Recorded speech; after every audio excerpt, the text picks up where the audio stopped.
हरदीप जी, मेरा मेरा सवाल ये था कि क्या चीन एक तरफ बातचीत करता है और दूसरी तरफ ये कोशिश करता है, क्या बातचीत आई वॉश है?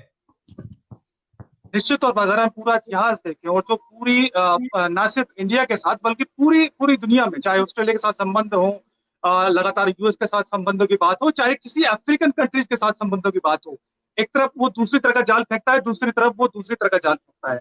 अलग अलग फ्रंट पर उन्होंने मोर्चा खोला हुआ है और हमें इस ट्रैप में नहीं आना है। बड़ी सीधा मतलब है। चाइना की जो एक्सपेंशनिस्ट जो नीति है, उस नीति को हमें समझना पड़ेगा। वो किसी बातचीत से नहीं मानने वाला, वो किसी किसी व्यापारिक संबंध से नहीं मानने वाला। उसे अपनी उसके नेचर में, उसके अपने कैरेक्टर में एक तरह के एक्सपेंशनिस्ट नेचर है। अगर हम इसके पूरे इतिहास को देखें तो उस हमें भी उसी तरह की नीति अपनानी पड़ेगी। बातचीत सिर्फ और सिर्फ एक तरह का आइवोश है। अगर हम 1962 से पहले भी देखें किस तरह से पंचशील सिद्धांतों की बात होती थी, लेकिन उसका नतीजा क्या हुआ? उसके बावजूद 1962 के बाद लगातार बातचीत, जो बाउंड्री जो डीमार्च होनी चाहिए थी, वो डीमार्च नहीं हुई। और अक्सर हमने पिछली सरकारों में भी देखे, इससे पहले मोदी सरकार से पहले की सरकारों में भी देखे, तो अगर आप बातचीत करें जो वहां पर तैनात आर्मी ऑफिसर थे, आपको पता चलेगा कि वहां पर लगातार चीन इस तरह की एग्रेशन करता रहा है। चीन हमेशा मीटर दर मीटर, किलोमीटर दर किलोमीटर आगे बढ़ने की कोशिश करता रहा है। ये पहली बार है कि भारत उसी की भाषा में जवाब दे रहा है।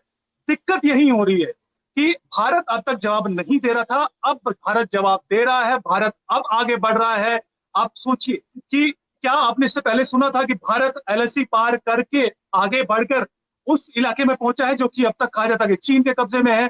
आप अंदाजा लगाइए कि पहली बार है कि पिछले 2-3 दिनों में जिस तरीके से, चाहे वो यहाँ का दूतावास हो, चाहे वो विदेश मंत्रालय हो चीन का, चाहे वहां की पीएलओ आर्मी हो, तीनों अलग अलग तरीके से बयान देते हैं, वो बौखलाए हुए हैं। ऐसी स्थिति में आप समझ सकते हैं कि चीन की स्थिति क्या होगी। उन्हें अंदाजा भी नहीं था कि भारत की सेना, भारत की सरकार इस तरह का कदम उठाएगी। निश्चित तौर पर एक बड़ी एडवांटेज है, और स्ट्रेटेजिक एडवांटेज तो है ही, बार्गेनिंग चिप के तौर पर भी एक बड़ी एडवांटेज है। जब भी नेक्स्ट बातचीत होगी उसमें एक बार्गेनिंग चिप के तौर पर ये टॉप जो थ्री टॉप की बात हम कर रहे हैं, वो कहीं ना कहीं इसमें भारत को एज मिलेगा। तो निश्चित तौर पर हमें इन तमाम अलग अलग मोर्चे पर बातचीत बातचीत एक मोर्चे पर जारी रहेगी, लेकिन दूसरे मोर्चे पर आर्मी जो काम है, अपनी टेरिटरी को डिफेंड करना, किसी तरह की कोई घुसपैठ एग्रेशन वहां पर ना हो, उसको डिफेंड करना, ये हमें लगातार आगे जारी रखना होगा। और यही नतीजा है कि आप देख रहे हैं कि आगे जिस तरीके से चीन की बौखलाहट हमें अलग अलग बयानों में दिखी है, चाहे वो दूतावास हो, बाकायदा एक तरह का फेक क्वेश्चन पूछते हैं, पत्रकारों से क्वेश्चन पूछवाते हैं और वो उसका जवाब देते हैं। तो ये एक निश्चित तौर पर एडवांटेज है। आगे भारत को उस पर जारी रखना चाहिए, बल्कि कई और मोर्चे पर इस पर हमें मोर्चा खोलना चाहिए, चाहे वो बिजनेस हो, चाहे वो विदेश, अलग अलग जो ताकतें हैं, ऑस्ट्रेलिया है, जापान है, अफ्रीकन कंट्रीज है। हमने देखा कि यूरोप की कई कंट्रीज ने हाल ही में चीन के खिलाफ आवाज उठानी शुरू की है। यूरोपियन यूनियन एक बड़ा बड़ा फ्रंट है जिस पर भारत को बातचीत करनी होगी, और वो जी। धीरे धीरे उन्होंने बोलना शुरू किया है। भारत को ये विश्वास देना होगा कि अगर वो चीन के खिलाफ बोलते हैं तो भारत उनका साथ देगा।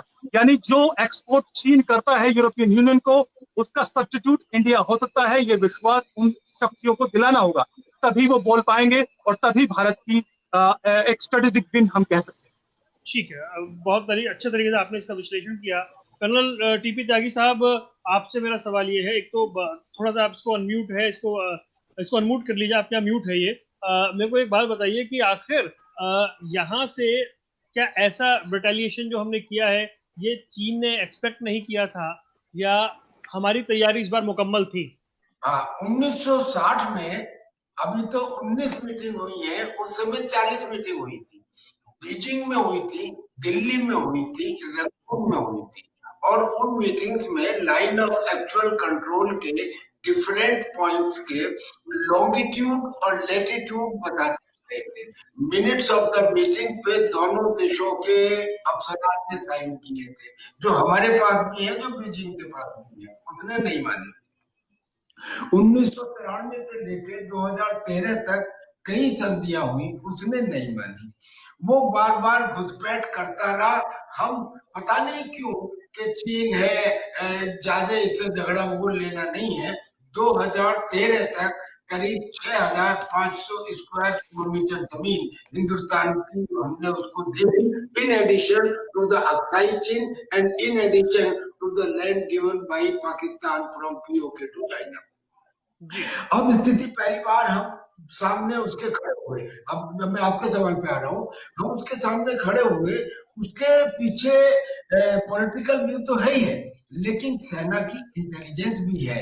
दरअसल में एक 3 लेयर इंटेलिजेंस हमने वहां पे बना रखी है। The first layer intelligence is the satellite, the second layer intelligence are the drone, and the third layer intelligence are the thermal devices, जो ये बता देती हैं कि कितने लोग कितनी दूरी पे कितने तापक्रम पे हैं। और इन 3 के अलावा एक चीज जिसके बारे में पूरे हिंदुस्तान को ठीक से नहीं मालूम, जिसे वो कभी विकास रेजिमेंट कहते हैं, कभी उसे वो स्पेशल टास्क फोर्स कहते हैं। दरअसल में एक फोर्स है जो बनाया गया था 14 नवंबर 1962 को, और जिसका काम ही ये था कि एनिमी लाइंस के पीछे जाके कोवर्ट ऑपरेशन करेगा, यानी कि छुपे हुए काम करेगा, दुश्मन को पीछे से अटैक करेगा, हॉस्टेज रेस्क्यू का काम करेगा, काउंटर ऑपरेशंस का काम करेगा, इस किस्म का था। और उसमें रखा कितने गया था, करीब 10,000 थे, और उनमें रखा गया था जो एक्साइल थे, तिब्बत के जो एक्साइल हिंदुस्तान में आए थे, उनको बनाया गया था, एक अच्छी ट्रेनिंग दी गई। इस दौरान जो अभी 29 अगस्त को हुआ और 31 अगस्त को हुआ, 29 अगस्त को जो हुआ उसमें उनका एक ऑफिसर लैंड माइन के ऊपर पैर आने से शहीद भी हो गया और एक दूसरा घायल भी हो गया, लेकिन उन्होंने करीब 24 घंटे पहले हमको जानकारी दे दी। अब यूं समझिए कि पैंगोंग लेक के नॉर्दर्न किनारे के ऊपर जो बफर जोन था उसमें चाइना आ गया। हम खामोश रहे किस वजह से, चाहे कोविड का कारण था या कोई भी कारण था, लेकिन सदर्न इलाके में पैंगोंग लेक के सदर्न में जो बफर जोन था उसमें हम पहुंच गए। हमने टेबल टॉप के ऊपर, टेबल टॉप के पहले हैमिल्टन टॉप, फिर टेबल टॉप, उसके बाद में लेकी पार्क, और फिर ये आइसोलेशन में नहीं होती ये चीजें, आइसोलेशन ये चीजें आता होगा थोड़ा एक बार ऋषि मिश्रा भी हमारे साथ जुड़ रहे हैं, उनको भी शामिल करते हैं चर्चा में। ऋषि मिश्रा, आप किस तरह से देख रहे हैं? मैं इजाजत चाहता हूँ सर, मुझे आप अगर चाहे तो 1-2 मिनट में और बोल सकता हूँ, वरना मैं इजाजत चाहता हूँ। बोलिए बोलिए सर, बोलिए। हाँ, तो मैं ये बताना चाह रहा हूँ कि अब स्थिति ऐसी बनती जा रही है कि अमेरिका, ये अभी मैं 2-3 दिन की बात बता रहा हूँ, हुआ है। अमेरिका के जो डिप्टी मिनिस्टर है, फॉरेन मिनिस्टर बिदर, उन्होंने ये कहा कि जो ये क्वेड है, यानी कि इसको हम एक नेटो की तरह से मिलिट्री अलायंस बनाएंगे, कह दिया। अब इधर तो 3 कंट्रीज है, यानी कि ऑस्ट्रेलिया, जापान और इंडिया, इन्होंने कहा कि हम इंडो पैसिफिक रीजन में अपनी सप्लाई चेन को मजबूत करेंगे। उधर ये जितनी कंट्रीज है जिनके एक्सक्लूसिव इकोनॉमिक जोन में चाइना जो है इंटरफियर करता है, जिसमें वियतनाम है, फिलीपींस है, सिंगापुर है, ताइवान है, ये सब उसके अगेंस्ट हो गए। उधर इंडियन ओशन में डिएगो गार्सिया में स्टेल्थ बॉम्बर्स अमेरिका ने तैनात कर दिए और वो उड़ने लगे। ये क्या सिचुएशन हो गई कि चीन अब चारों तरफ से गिर गया और लद्दाख में उसे मुंह तोड़ जवाब मिल गया। और लद्दाख में मुंह तोड़ जवाब जब हम सीना तान के खड़े हो गए तो फिर हमारे साथ दुनिया भी साथ में आ गई। लिहाजा अब पूरे इस कहानी के बाद में एक निष्कर्ष निकलता है, और वो ये है कि सिपाहियों की संख्या और हथियारों के प्रकार से कहीं ज्यादा महत्वपूर्ण है जोखिम उठाने का साहस, राजनीतिक इच्छा शक्ति, सैनिक का कौशल, और वो हमने दिखाया। और ये हमें अगर हम मई के पहले हफ्ते में दिखा देते तो आज की सिचुएशन ना होती। और अब जो हो गया है, इससे 2 मैसेज गए हैं, एक तिब्बत में और एक चीन में। तिब्बत के लोग उत्साहित है क्योंकि तिब्बत के एक्साइल थे जो वोट में थे, और चाइना उत्साहित है। ये स्थिति अब हमें मेंटेन रखनी चाहिए, एग्रेसिव पोस्चर मेंटेन करना चाहिए। सर, आपने मुझे वक्त दिया, बहुत बहुत धन्यवाद का। मुझे दूसरी जगह जाना है, मैंने पहले बता दिया था। बहुत बहुत शुक्रिया त्यागी साहब। अब ऋषि मिश्रा, आप बताइए, आपका एनालिसिस क्या कहता है जो अभी कर्नल साहब कह रहे थे? देखिए, बहुत आवाज आ रही है हमारी? जी जी, बोलिए बोलिए। देखिए, मैं ये कहना चाहता हूं वरुण जी कि देखिए, बहुत दुख के साथ कहना पड़ रहा है। हमारे देश के सामाजिक हो, आर्थिक हो, सामरिक हो, शैक्षणिक हो, हर मौके पे कहीं ना कहीं सरकार जो है फेल रही है। और खासकर सामरिक फ्रंट पे देखिए कि कई महीनों से, अप्रैल से डेडलॉक चल रही है। और हमारे देश के जो पॉलिटिकल लीडरशिप हैं कहीं ना कहीं मौन है। मुझे हमारे सैन्य लीडरशिप पे कोई प्रशंसनीय नहीं। हमारे सैन्य लीडरशिप इतने सबल हैं कि चाइना क्या किसी भी देश के नापाक हरकत को जवाब देने के लिए तैयार है, और दिया भी है। आपने देखा है 29 और 30 अगस्त को जो चाइना ने नापाक हरकत करने की कोशिश की है, उसका माकूल जवाब हमारे सेना के वीर जवानों ने दिया है। लेकिन सवाल उठता है कि जो पॉलिटिकल लीडरशिप है हमारे देश के, खासकर नरेंद्र मोदी जी की बात करूं तो नरेंद्र मोदी जी के तो मित्र रहे हैं जी जिनपिंग साहब, तो अपने मित्र से उनको बात करना चाहिए। ये डेडलॉक कब रहेगा? दूसरा बात, जो अभी डिफेंस एक्सपर्ट बोल रहे थे, मैं उनके बात से सहमत हूं, और पत्रकार साहब भी बोल रहे थे जेके न्यूज के, उनके बात से भी सहमत हूं कि 1962 से अब तक हम तो चाइना से बात कर ही रहे हैं। तो इतने लंबे अवधि से चाइना, हमारे अपने पड़ोसी चाइना से बात हो रही है, तो क्या उसका कोई सॉल्यूशन आपको मिलता हुआ दिख रहा है? मैं कंप्लीट कर लूं, आप उसके बाद काउंटर सवाल मेरे से कर सकते हैं। आप बता दीजिए अप्रैल से लेके अब तक कितने सैन्य चाइना और इंडिया के सैन्य बैठक हो चुकी है। और आप बता दीजिए, शायद मैं हो सकता हूं कि मेरे नॉलेज की कमी हो, ऐसे कोई भी ऐसा सॉल्यूशन बता दीजिए कि दो देश के सैन्य कमांडर बैठ के सॉल्यूशन निकाला हो।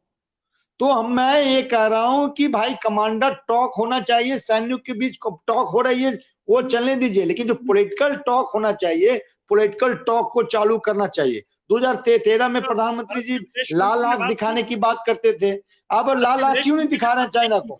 ऋषि जी, भारत के विदेश मंत्री ने बात नहीं की क्या? जयशंकर ने की ना, उन्होंने बात। जयशंकर साहब ने बात किया, क्या रिजल्ट निकला?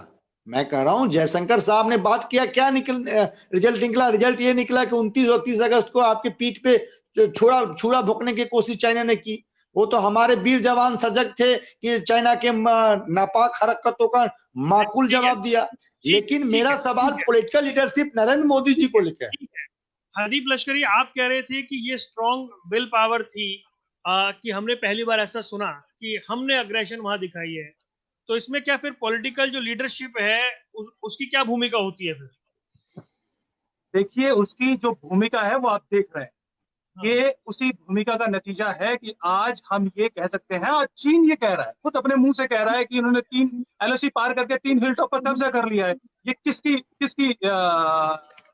विल पावर की वजह से हुआ? निश्चित तौर पर आप एक्सपर्ट से बात करें, एक्सपर्ट बताएंगे कि इससे पहले LAC के जो आसपास के इलाके थे, वहां तक पहुंचने के लिए रोड नहीं था।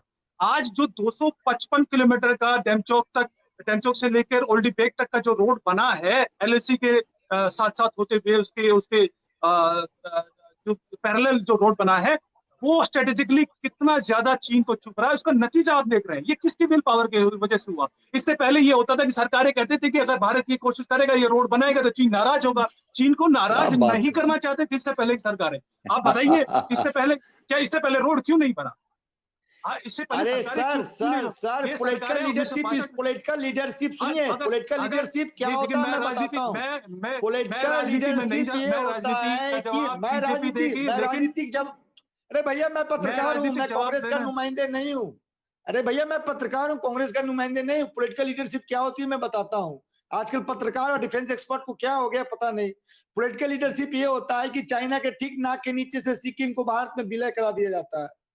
जिस अरुणाचल प्रदेश को लेके चाइना को ऐतराज था, उसको हम राज्य का मान्यता देते हैं। ये होता है पॉलिटिकल लीडरशिप की पाकिस्तान को 2 भागों में हिंदुस्तान ने बांट दिया। ये होता है पॉलिटिकल लीडरशिप। क्या आज का हिंदुस्तान तब के 70 के हिंदुस्तान से कमजोर हिंदुस्तान है क्या? ऋषि जी, फिर आपने 62 का देखिए, जिस तरह की देखिए मैं सीधे सीधे जवाब देना अरे चाहूंगा। जिस तरह 62 की 62 में यदि नतीजा गलतियां हो गई तो उसको लेके आप अभी अभी अभी ये अभी अभी तरीका की नहीं, सिचुएशन से जजमेंट करेंगे। आपने ईमानदारी क्या दिखाई? 62 की जो आपने गलतियां ईमानदारी हैं क्या यदि दिखाई? उसके मैं बाद मैं मैं मैं जिक्र वही करने बात के कर बाद रहा हूँ, नहीं मैं वही बात कर आप रहा हूँ। जिक्र का यदि जिक्र करने के बाद पॉलिटिकल, जिक्र नहीं करेंगे। अरे आप ऐसे नहीं होगा नकारात्मक में क्यों चले बहुत जाते बड़े हैं? देखिए नकारात्मक क्यों चले जाते हैं? एक सकारात्मक क्यों नहीं लेते हैं?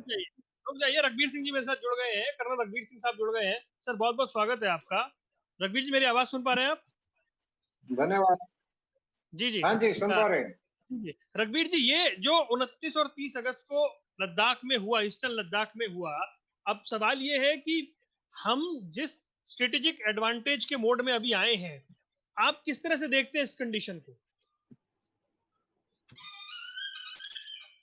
देखो, दो तरह की लड़ाई देश में लड़ी जा रही है, एक पॉलिटिकल लड़ाई और एक टैक्टिकल लड़ाई। ये पॉलिटिकल लड़ाई बड़ी इंटरेस्टिंग होती है लोगों को सुनने के लिए, और जो टैक्टिकल लड़ाई बॉर्डर के ऊपर होती है वो बड़ी डिफिकल्ट होती है। वो हवा में नहीं होती है, उसने ये कर दिया उसने वो कर दिया। वो मिनट मिनट की खबर लेके दुश्मन की सिचुएशन, टैक्टिकल सिचुएशन देखते हुए कमांडरों के अपने लेवल में एप्रिसिएशन के बाद सारी सिचुएशन के देखते हुए उसमें पॉलिटिकल सिस्टम को इन्वॉल्व किया जाता है। ये कोई बच्चों का खेल नहीं है, उसने ये कर दिया वो कर दिया, दोहरा कुश्ती नहीं है। ये बड़ा सीरियस मैटर है, और खासकर हमारे ऐसे पड़ोसी के साथ जो हर सेकंड में इंडिया को धोखा देना चाहता है। उसकी फितरत में ही धोखा है। वो धार्मिक किसी भावना को मानते नहीं, उनकी सोच ही अलग है। वो हर टाइम किसी भी कमिटमेंट पे वो पूरे नहीं उतरते हैं और कोशिश करते हैं। वो 1962 का ऐसा इंसिडेंट हुआ था जिसकी वजह से उनको ये लगता वो हीरो है और हम जीरो हैं, जबकि ऐसा नहीं है। उस टाइम जो पॉलिटिकल ब्लंडर हुआ था, हमारी सेनाएं बगैर हथियार, बगैर एम्युनिशन, बगैर medical cover, without reinforcement, without roads, without clothing, जिस सिचुएशन में हमने फेस किया था, जिस सिचुएशन में उस टाइम के पॉलिटिकल लीडर्स ने हमारे को डाला था, वो कंट्री की नाक कटवाई हुई है। लेकिन हमारी फोर्सेस उतनी स्ट्रॉन्ग पहले थी, उतनी आज है, उतनी बीच में भी थी और आगे इससे भी और स्ट्रेंथन होंगी। ओनली डिफरेंस आपकी टैक्टिकल, पॉलिटिकल, वेपन्स और आपको इंफ्रास्ट्रक्चर, एयर सुपीरियरिटी, आपके बाकी कंट्रीज के साथ रिलेशन, ये सब मिला के फोर्सेस को स्ट्रॉन्ग किया जा रहा है, और वो फोर्स काम करेगी वहां पे। हमारी फोर्सेस का मोरल बहुत हाई है, और हम 1962 का हर एक, मेरे जैसा सैनिक जो घर बैठा है रिटायरमेंट के बाद, वो भी जाके बदला लेना चाहता है। तो फोर्सेस का मोरल पहले भी बहुत हाई था। वरुण जी मैं एक बात जोड़ना चाहता हूँ। चिसूल तो सर बहाना है, जो ट्राई जंक्शन वाली जो एरिया है उस पे हमें कंसंट्रेट करने की जरूरत है, क्योंकि वो बहुत ही सामरिक रूप से बहुत ही इंपॉर्टेंट है। जो तिब्बत, इंडिया और चाइना को जिस एरिया को ट्राई जंक्शन जो बनती है, वहां हमें काम करने की जरूरत है, और हमारे सैन्य जो है उनको मॉनिटरिंग करने की जरूरत है। मैं एक बात कहना चाहता हूं कि कहीं ना कहीं हमारे देश में ये आत्ममंथन भी करने की जरूरत है। सिर्फ आत्ममुग्ध होने से नहीं चलेगा, हमारे सैन्य बजट में बढ़ोतरी करनी होगी।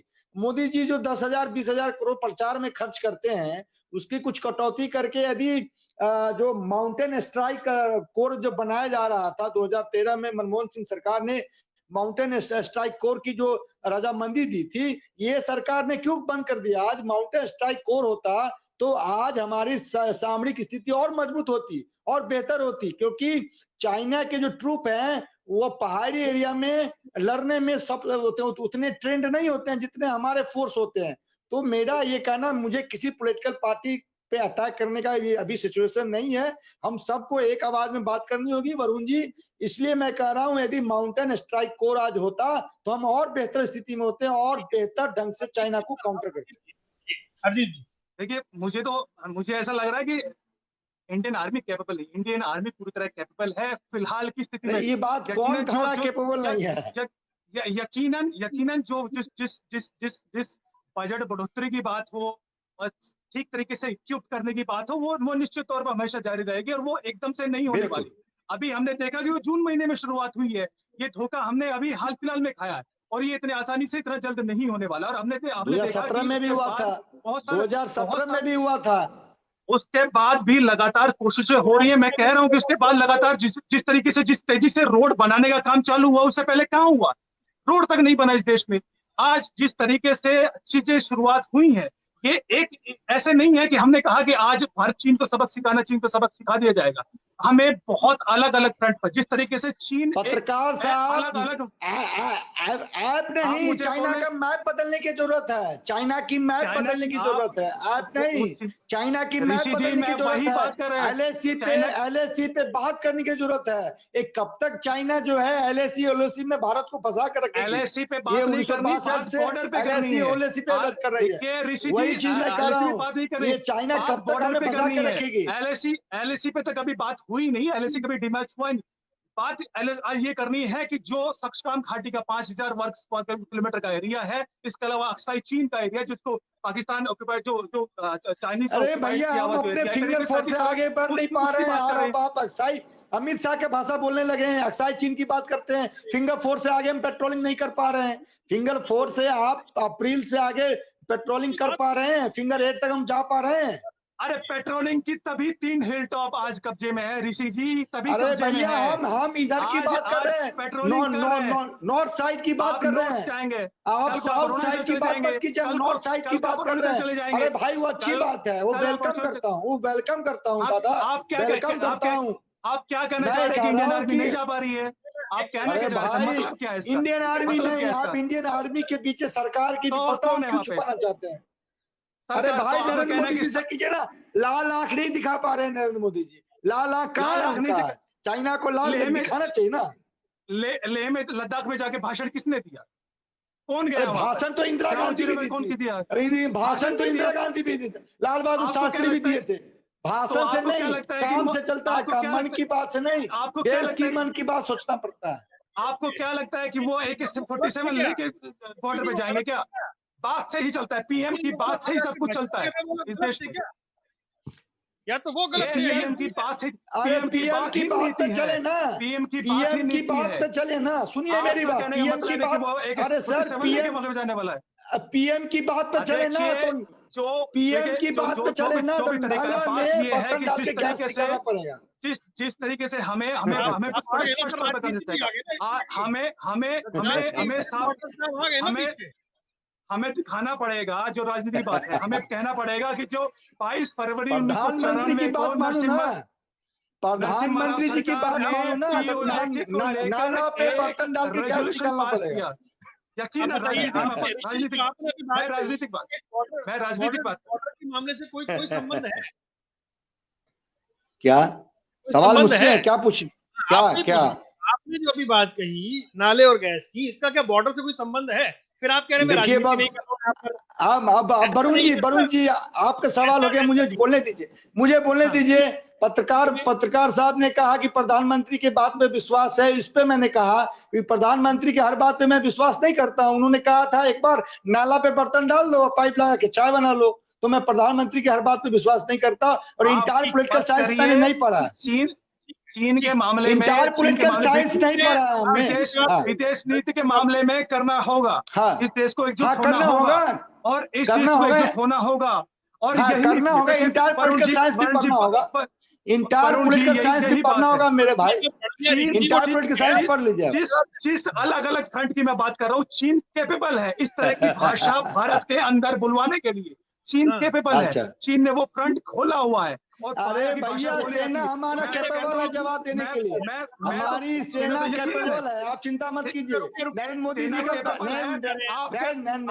को बचाइए। आप कह रहे सेना जा नहीं पा रही है, हम कह रहे हैं कि सेना कैपेबल है, या की राजनीतिक क्या बात करें। मैं एक पिन पॉइंट सवाल कर रहा हूँ वरुण जी, क्या हम लोग फिंगर 4 से फिंगर 8 तक पेट्रोलिंग कर पा रहे हैं? यस या नो? बस आप फिंगर से नहीं, आप उससे आगे बॉर्डर की बात करिए। जो वो बॉर्डर जो कि जॉनसन ऑर्डर ने फिंगर 8 भारत में नहीं आता है क्या? फिंगर 8 भारत के सरजमी में नहीं आती है क्या? फिंगर एक भारत के सर्च में भी नहीं आती है क्या? क्या अरे आप आती बात है, करते हैं? चाइना आती की है। भाषा बोल रहे हैं आप, चाइना की भाषा क्यों बोल रहे हैं आप? चाइना ये बात कर रही है। कर्नल साहब बोलिए। मैं आप ऋषि जी, हाँ, ये ऋषि जी जो पत्रकार साहब हैं, इनको बोलना थोड़े से होश में बोले, ऐसे ना बोले आर्मी के बारे में कि 4 से 8 तक वो पेट्रोलिंग नहीं कर पा रहे, क्या नहीं कर पा रहे, क्या नहीं है, वो फोर्सेस को पता पेट्रोलिंग कर पा रही है। पेट्रोल झूठ बोलिएगा देश से आप, नहीं है। झूठ बोलिएगा देश से आप। पेट्रोलिंग कर पा रही है, भारत सरकार कर रही है, रुकिए, पेट्रोलिंग नहीं कर पा रहे, आप कर रहे पेट्रोलिंग कर पा रही है। झूठ बोलेंगे आप, ऋषि जी रुक जाइए, आप झूठ बोलते हैं आप लोग। आप वहाँ पे आप ये नहीं करेंगे ऋषि जी, कौन सा बोल रहा है, आप रुक 1 जाइए। किलोमीटर नहीं चल पाए ऋषि जी। बात करने दीजिए। ये ऋषि जी, ये जो ऋषि जी की स्टेटमेंट है, ये इनका प्रोरेगेटिव नहीं है इस टाइप की स्टेटमेंट देने का। और आप पॉलिटिकल फाइट करें, जिसके साथ जो फाइट करना है, एक्सपर्ट को आप किसी बुलाया पार्टी से है, गजब एफिलिएट की हो बात कर सकते रहे हैं। हैं।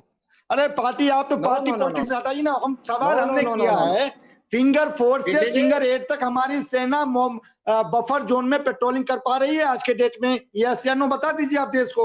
देश जान जाएगा आप सच बोल रहे हैं झूठ बोल रहे हैं। ये आपका जानने का, ये आपका जानने का प्रोरेगेटिव नहीं है, ये टैक्टिकल मामला है। इसके ऊपर मत बात गजब की कीजिए आप। बात कर रहे ये हैं, वहाँ पे सरकार कमांडर का लेवल पे गजब की बात कर रहे हैं आप। कैसे डिफेंस एक्सपर्ट हैं आप, पता नहीं। आप कितनी बार विजिट करके आए, ये बताइए। फिंगर 4 को कितनी बार विजिट किया आपने? अरे भाई जरूरी है विजिट कर, जो विजिट करेगा उसी को जानकारी होगी। गजब की बात नहीं, करते हो। आजकल डिफेंस एक्सपर्ट सब गजब के डिफेंस एक्सपर्ट सब आ गए हैं। अरे भाई तो क्या पत्रिकाओं में हिंदू में गलत आर्टिकल छपता है क्या? आप अपने टीवी में गलत चीज दिखाते हैं क्या? आप अपने टीवी में गलत चीज दिखाते हैं क्या? MH1 गलत चीज दिखाता है क्या?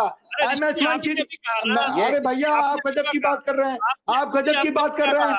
M1H मानता है क्या फिंगर 4 से आगे पेट्रोलिंग कर पा रही है? जानकारी हो। गजब, आप लोग गजब की बात करते हैं। हम कैसे मान लें? सेना के अधिकारी है तो मैं इनकी झूठ को कैसे मान लूं? आपकी बात कैसे मान लें हरदीप जी?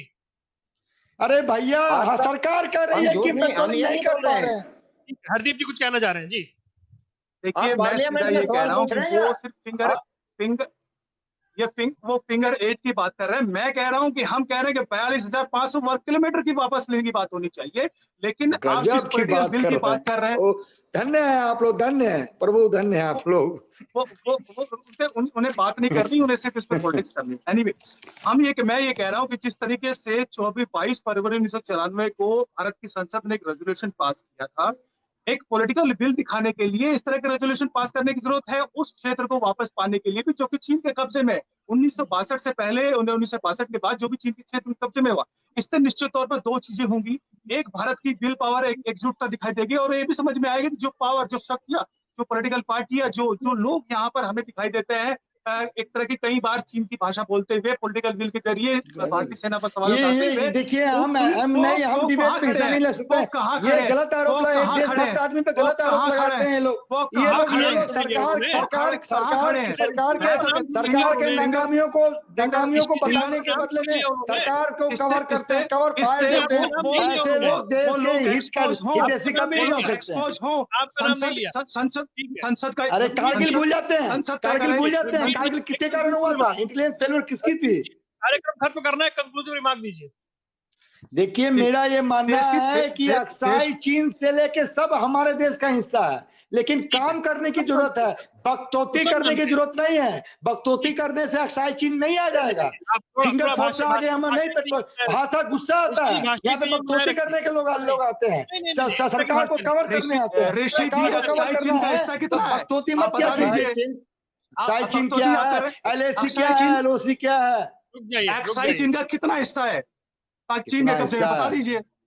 अरे भैया ये अमित शाह से पूछो ना जाके, जो अक्साई चीन पे पार्लियामेंट में बयान दिए थे। आप बताइए ना, अमित शाह से, अमित शाह से पूछिए ना जाके, पूछिए ना अमित शाह से, जो अक्साई चीन पे बयान दे दिए और फिंगर 4 से आगे बढ़ नहीं पा रहे हैं। आप लोग मजाक करते हैं, टीवी डिबेट में बैठ के मजाक करते हैं। फिंगर 4 से आगे बढ़ नहीं पा रहे हैं। हमारा फिंगर 4 से आगे सेना बढ़ नहीं पा रहे। रुक जाइए कितना हिस्सा है? हाँ जी, कंक्लूसिव रिमार्क। जीके के मास्टर बैठ गए टीवी डिबेट में। रुक जाइए ऋषि जी, रुक जाइए। जीके के मास्टर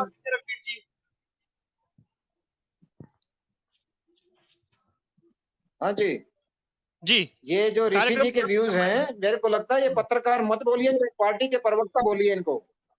ये पत्रकारिता नहीं कर रहे हैं इस तरह की, ये पत्रकारिता नहीं होती है। और अभी गवर्नर का पद खाली नहीं है। किसके कौन था मिश्रा जी जब से गवर्नर बने हैं, बहुत डिफेंस एक्सपर्ट को देख रहा हूँ गवर्नर बनने के लिए परेशान है, पद नहीं खाली है गवर्नर का भी। ऋषि जी रुक जाइए, फिर आप तय करने लग जाते हैं चीजें कि कौन क्या करेगा। नहीं, मैं देख रहा हूँ बहुत डिफेंस एक्सपर्ट क्या करेगा, आप सबका फ्यूचर बांचने लगते हैं। रुक जाइए, ये ऋषि जी के ये ऋषि मिश्रा कम्युनिस्ट और जुबान टूटा हुआ इंसान लगता है, और डिफेंस के मामले में ऐसे नहीं बोलने देंगे हम आपको। नॉनसेंस की तरह मत बोलिए आप। आपने वहां जाके 10 कदम नहीं चल सकते आप यहाँ बैठ के स्टूडियो में जो मर्जी चाहते हैं वो बोल देते हैं। ये देश का मामला है, गद्दारी मत कीजिए देश के साथ।